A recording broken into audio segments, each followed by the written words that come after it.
Mesdames et messieurs et chers amis téléspectateurs, soyez les bienvenus à l'émission Forêt, Développement durable et Environnement, espace officiel du ministère de l'économie forestière, du développement durable et de l'environnement. Pour aujourd'hui, Benetti et moi allons d'abord faire passer quelques faits d'actualité du ministère de l'économie forestière, du développement durable et de l'environnement pour enfin recevoir sur ce plateau M. Ignace Tendele, le directeur général du développement durable. Forêt, développement durable et environnement. Nous ouvrons la page d'actualité avec les activités de Madame la ministre Rosalie Matondo de l'économie forestière, du développement durable et de l'environnement. Madame Rosalie Matondo, ministre de l'économie forestière, du développement durable et de l'environnement, a reçu en audience le 9 mai 2017 une délégation de la Banque mondiale. Conduite par M. Etaki Wanzon, son représentant résident par intérim au Congo, cette délégation est venue discuter de l'intérêt du Congo à participer à l'approche régionale et aux possibilités d'intervenir dans la mise en œuvre des programmes envisagés dans le secteur de la pêche et des eaux continentales. Je suis Xavier Vincent, expert de la Banque mondiale dans le secteur des pêches et de l'économie bleue. Et nous sommes actuellement au Congo dans le cadre d'une mission exploratoire suite à un contact avec la CICOS, la Commission internationale du Congo, Bangui et Sanga, qui interroge la Banque mondiale sur la possibilité de travailler dans le cadre de la mise en œuvre du programme de mesures 2016-2020. Et nous venions discuter avec Madame le ministre sur l'intérêt du Congo à participer à cette approche régionale. Nous sommes également dans la région dans le cadre de la session du comité technique de la commission des pêches du Golfe de Guinée qui se réunit actuellement à Libreville, où là aussi nous avons un dialogue en cours sur la possibilité d'intervenir dans le cadre des approches régionales dans le secteur des pêches. Alors d'une manière générale, il y a un intérêt fort pour les approches régionales et la possibilité d'intervenir avec la Banque mondiale dans la mise en œuvre des programmes qui sont envisagés, que ce soit dans le secteur des pêches ou dans le domaine des eaux continentales. La réaction de Madame? Elle est effectivement très positive et cela montre que les visions sont partagées au niveau de la sous-région et qu'il y a un potentiel fort pour des actions en coordination et en synergie qui sont certainement porteuses de résultats intéressants à l'avenir. Le Congo est un pays, même si la façade maritime n'est pas importante, où beaucoup d'activités maritimes ont lieu et donc des interactions avec les États voisins, ça c'est dans le domaine marin. Et dans le domaine continental, les bassins hydrographiques sont partagés. Donc ces bassins sont pourvoyeurs d'emplois, d'activités pour des populations importantes, sont pourvoyeurs de ressources alimentaires et il est important que les États coordonnent leurs actions pour s'assurer d'usage durable et de préservation des ressources. Donc le Congo est intéressé par ces approches coordonnées pour s'assurer des meilleurs résultats possibles. Notre intérêt était aussi de voir la complémentarité entre différents instruments. Donc c'est une discussion qui sont en cours. On nous a aussi parlé en dehors du fond bleu du programme Congo marin qui devrait être adopté avant la fin de l'année. Donc il sera important dans les mois qui viennent de vérifier la cohérence entre les différentes interventions et la cohérence des instruments financiers qui pourraient être mobilisés.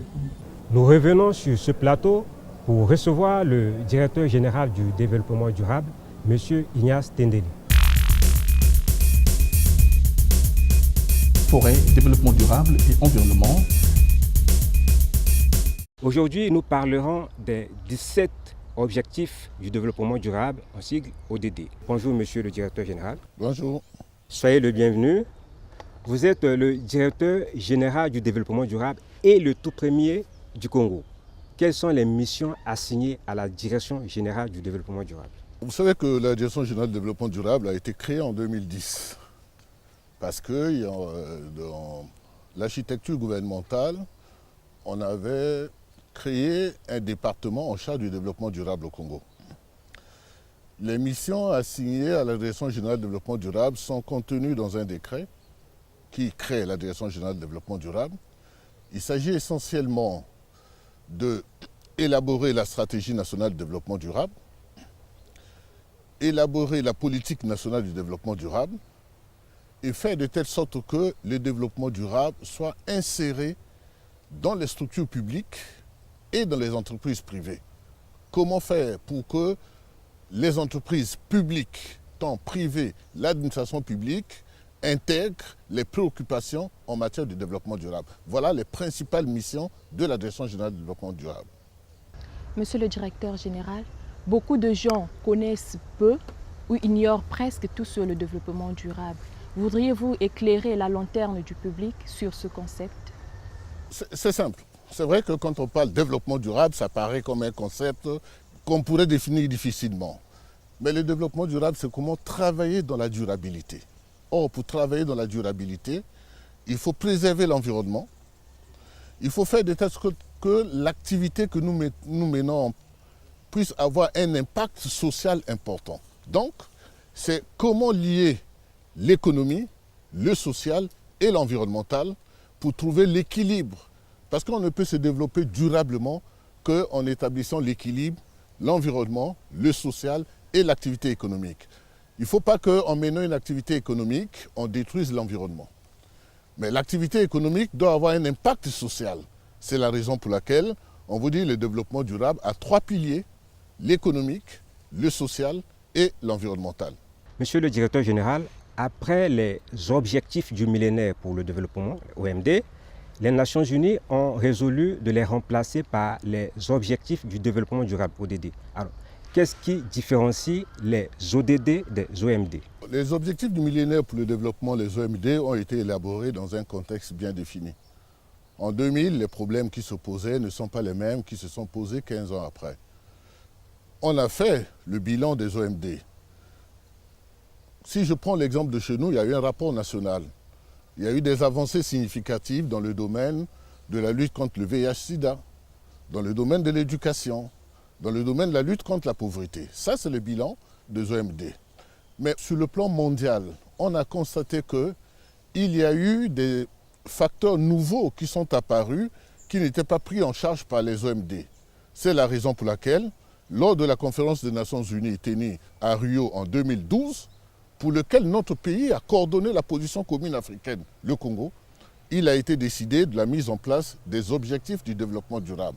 Parce qu'il y a des phénomènes nouveaux qui n'existaient pas en 2000. Les problèmes de changement climatique en 2000 n'étaient pas comme on en est aujourd'hui. Les problèmes de la perte de la biodiversité en 2000 n'étaient pas les mêmes que nous en avons aujourd'hui. C'est la raison pour laquelle on est passé des OMD aux ODD. Mais en fait, c'est une continuité des OMD, mais un peu éclatée en tenant compte d'un certain nombre de choses que j'espère qu'on en parlera.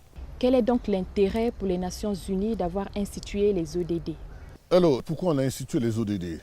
Comme je venais de vous dire tout à l'heure, malgré le bilan mitigé des OMD, on a constaté qu'à l'intérieur des pays, les inégalités persistent. On a constaté que les problèmes des changements climatiques sont devenus préoccupants. On a constaté enfin qu'il y a un problème d'épuisement des ressources naturelles. Et c'est là où les Nations Unies ont lancé le processus des objectifs de développement durable. On laisse les OMD, on va aux ODD, les objectifs de développement durable, parce qu'il y a eu des phénomènes nouveaux qui n'existaient pas en 2000. Et les ODD vont tenir compte de ces phénomènes nouveaux qui n'existaient pas en l'an 2000. Monsieur le directeur général, la République du Congo a choisi en priorité 10 ODD pour les 5 premières années. Quelle en a été la motivation? Ce n'est pas que le Congo a choisi, c'est la méthodologie adoptée par les Nations Unies. Les ODD sont contenus dans un agenda qu'on appelle l'agenda post-2015. Donc on va faire de 2015 jusqu'à 2030. Donc pendant 15 ans, comme c'était les ODD. Alors, les Nations Unies ont décidé que pour les 5 premières années, chaque pays doit choisir 10 objectifs prioritaires. C'est ce que le Congo estime être priorité pour lui en tant que pays. Et ces 10 objectifs prioritaires, nous allons mettre des ressources de telle sorte que, au moins sur les 17, au bout de 15 ans, on ait réalisé 10. Voilà, c'est ça la préoccupation. Mais maintenant, comment le Congo a identifié ces 17 ODD? Nous avons eu un atelier avec les parlementaires, donc composé des sénateurs et des députés. On les a présenté les objectifs de développement durable, on leur a donné la liste, on leur a expliqué qu'il fallait cocher les ODD qu'ils estiment être prioritaires pour le Congo. Ce sont là les représentants du peuple. Ensuite, nous avons rassemblé toute l'administration publique, les grands cadres de la République. On a fait la même chose. Donc nous avons, sur les 17, identifié les 10 ODD prioritaires pour le Congo. Mais nous, en tant que techniciens, nous avons fait notre travail. Le dossier se trouve sur la table du gouvernement qui devrait l'adopter en Conseil de ministres. Mais ça peut subir des modifications parce que le gouvernement, c'est une décision politique. Voilà comment a été le processus d'identification des 10 ODD prioritaires pour le Congo. Forêt, développement durable et environnement. De l'identification des 10 ODD prioritaires. Plusieurs approches méthodologiques ont été proposées par les participants qui ont retenu l'approche consistant à examiner chaque ODD avant de le retenir ou non. À l'issue de cet exercice, les 10 ODD prioritaires suivants ont été identifiés par les participants. Il s'agit des objectifs suivants. 1. Éliminer la pauvreté sous toutes ses formes et partout dans le monde. 2. Éliminer la faim, assurer la sécurité alimentaire, améliorer la nutrition et promouvoir l'agriculture durable. 3. Permettre à tous de vivre en bonne santé et promouvoir le bien-être de tous à tout âge. 4. Assurer l'accès de tous à une éducation de qualité sur un pied d'égalité et promouvoir les possibilités d'apprentissage tout au long de la vie. 6. Garantir l'accès de tous à l'eau et à l'assainissement et assurer une gestion durable de ressources en eau. 7. Garantir l'accès de tous à des services énergétiques fiables, durables et modernes à un coût abordable. 8. Promouvoir une croissance économique soutenue, partagée et durable, le plein emploi productif et un travail décent pour tous. 9. Bâtir une infrastructure résiliente, promouvoir une industrialisation durable qui profite à tous et encourager l'innovation. 15. Prendre d'urgence des mesures pour lutter contre le changement climatique et leurs répercussions. Et 16. Préserver et restaurer les écosystèmes terrestres en veillant de les exploiter de façon durable, gérer durablement les forêts, lutter contre la désertification, enrayer et inverser le processus de dégradation des terres et mettre fin à l'appauvrissement de la biodiversité.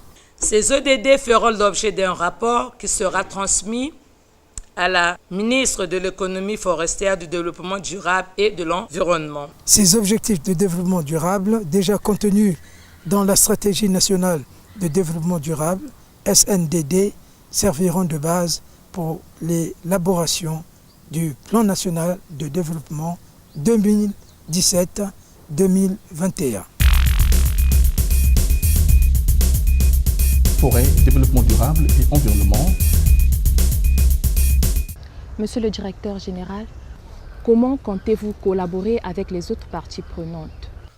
Vous savez, madame, nous sommes obligés, en tant que département ministériel en charge du développement durable, de travailler avec toutes les parties prenantes, les ONG, la société civile, l'administration publique.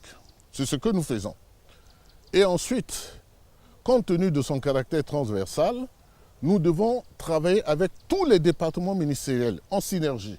Mais il y a des départements ministériels qui sont pionniers en matière de stratégie de développement. Nous devons travailler avec le ministère du Plan, nous devons travailler avec le ministère de l'Agriculture, nous devons travailler avec les affaires étrangères parce qu'il y a une dimension internationale. Donc nous sommes obligés de travailler en synergie avec ces principaux départements. Mais il y a aussi le ministère de la promotion et de l'intégration de la femme au développement. Parce qu'il y a une dimension genre dans les ODD qui sont importants. Donc nous devons intégrer tout ça, travailler en synergie avec tous les départements ministériels, en priorité le ministère du Plan, le ministère de l'Agriculture, le ministère des Affaires étrangères. Monsieur le directeur général, la République du Congo dispose d'une stratégie nationale de développement durable. Est-ce que le ministère a tenu compte dans l'élaboration de cette stratégie nationale de développement durable des 17 objectifs du développement durable? L'une des missions, c'était l'élaboration de la stratégie nationale de développement durable. Nous l'avons élaborée, ça nous a pris 2 ans. On a associé toutes les parties prenantes. Nous sommes allés dans tous les départements du Congo. Il est là. Mais la chance que nous avons eue, c'est qu'au moment où nous élaborons notre stratégie nationale de développement durable, on a lancé les ODD. Donc, qu'est-ce que nous avons fait? Nous avons intégré les objectifs de développement durable dans notre stratégie nationale de développement durable. Pour nous, c'est un document de référence qui devrait guider l'action publique sur les 15 prochaines années. Il est aujourd'hui sur la table du gouvernement. Nous espérons qu'il sera adopté dans les jours meilleurs. Mais en tout cas, je suis fier parce que c'est la stratégie au niveau du continent africain qui a intégré pour la première fois les objectifs de développement durable. Parce que nous étions, le Congo, membres du groupe de travail ouvert. Et nous avons participé à New York à toutes les réunions et nous avons pris la précaution de faire de telle sorte que notre stratégie nationale soit dynamique. Et pour qu'elle soit dynamique, il fallait intégrer les ODD pour déjà nous amener sur 15 ans. Nous sommes presque arrivés à la fin de notre émission. Avez-vous une dernière évocation? Les OMD ont été conçus par les experts. Les objectifs du millénaire du développement, ce sont les experts qui ont conçu et ils ont donné aux États de les mettre en œuvre. Or, les objectifs du développement durable, le processus a été participatif. Le Congo a participé. Au niveau de la sous-région d'Afrique centrale, nous avons participé au niveau du continent africain. Donc, il nous revient aujourd'hui en tant qu'État de mettre des ressources nécessaires pour la réalisation des objectifs du développement durable pour qu'en 2030, au moment du bilan, personne ne soit laissé pour compte.